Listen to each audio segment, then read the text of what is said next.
누가복음 7장 24절부터 28절까지에 있는 말씀을 읽고 명상하겠습니다. 요한에 대한 것입니다. 요한의 보낸 자가 떠난 후에 예수께서 무리에게 요한에 대하여 말씀하시되 너희가 무엇을 보려고 광야에 나갔더냐?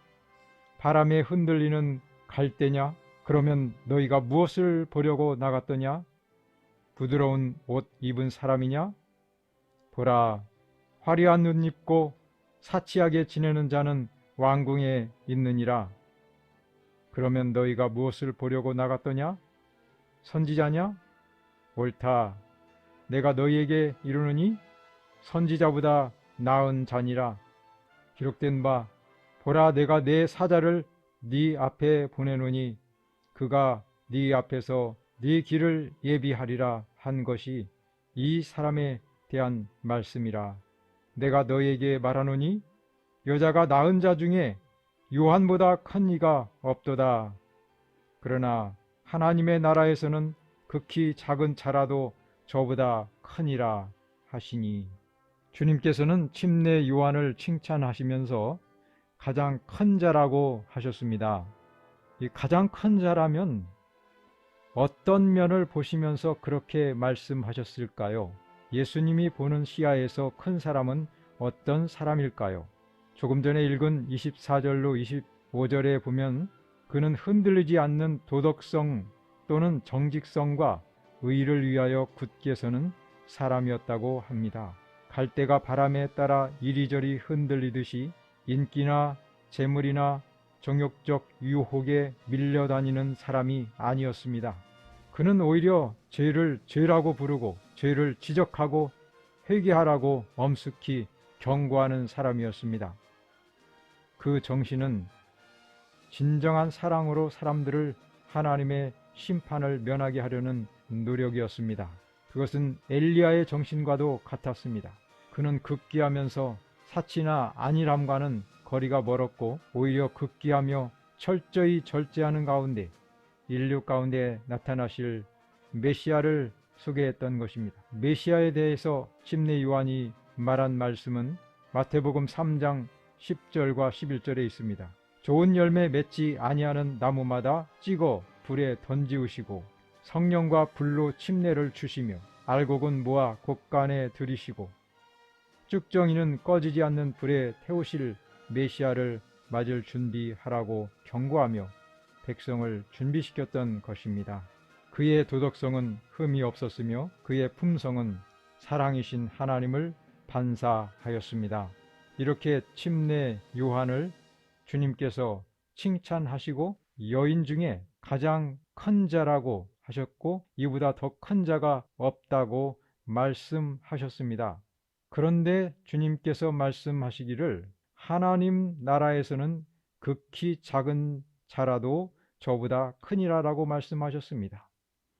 이 말씀의 뜻은 무엇일까요? 침례 요한이 여자가 낳은 자 중에서 가장 큰 자라고 하면 천국에서는 그보다 더 커야 한다고 말씀하셨으니 그런 사람들은 어떻게 그렇게 될까요? 천국에서는 최소한 요한보다 큰 자들이 들어가는 곳이다 라고 하시는 것입니다. 다시 말하면 예수님의 제자들은 침례 요한보다 더욱 높은 도덕성과 사랑과 열심이 있을 것이다 라고 말씀하시는 것입니다. 어떻게 그렇게 될까요? 침례 요한은 그리스도의 죽음과 부활을 목격하지 못하고 순교합니다. 그리고 오순절에 성령 강림을 체험하지 못합니다. 그러나 제자들은 그 모든 것을 보고 체험하는 가운데 죄는 그리스도의 죽으심만큼 두려운 것이며 하나님의 사랑은 그분이 죽으실 만큼 강하다는 것을 깨닫게 됩니다. 그리스도의 속죄를 깨닫게 하시는 성신의 감화로 그 마음들이 변화되고 새로운 피조물이 되어서 하나님의 속성인 성령을 나누어 받습니다. 그들은 세상의 잣대로 잴 수 없는 사랑을 소유하게 됩니다. 그들의 마음에는 새 언약의 정신인 하나님의 율법이 새겨지는 것입니다. 히브리서 10장 16절로 17절을 참고해 보시기 바랍니다. 그렇게 되어서 그들은 천국에서 크다 일컬음을 받습니다. 왜냐하면 그 마음 가운데 하나님의 율법이 새겨지고 새로운 도덕성이 생기는 까닭입니다. 마태복음 5장 19절에 예수님께서 말씀하시기를 그러므로 누구든지 이 계명 중에 곧 율법 중에 지극히 작은 것 하나라도 버리고 또 그같이 사람을 가르치는 자는 천국에서 지극히 작다 일컬음을 받을 것이요 누구든지 이를 행하며 가르치는 자는 천국에서 크다 일컬음을 받으리라.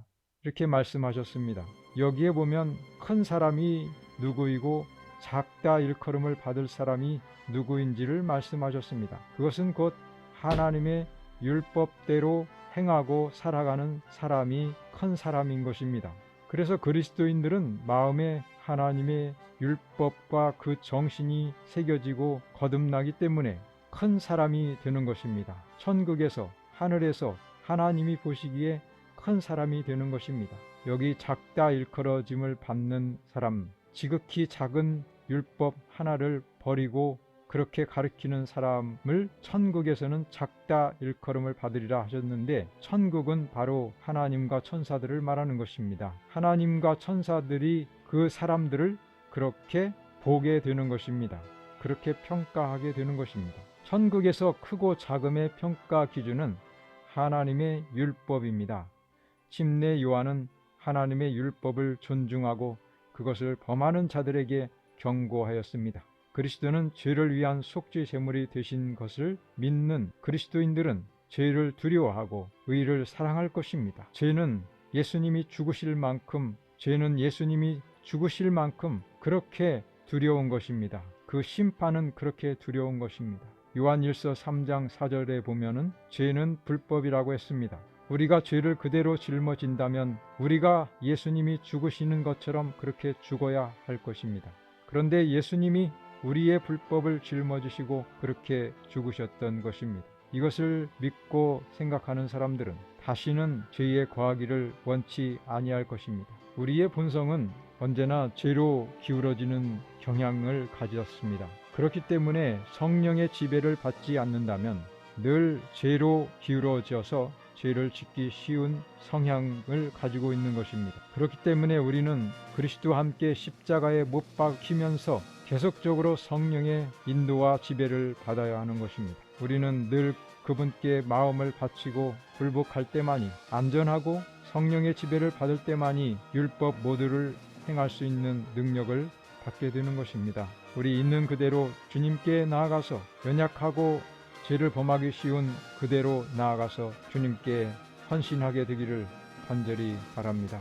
우리는 침례 요한보다 더 높은 흔들리지 않는 도덕성, 곧 하나님을 사랑하고 이웃을 내 몸과 같이 사랑하는 사랑을 소유한 천국 사람들이 될 수 있습니다. 주님의 은혜가 우리 모두에게 함께 하시기를 간절히 바라면서 말씀을 마치겠습니다. 감사합니다.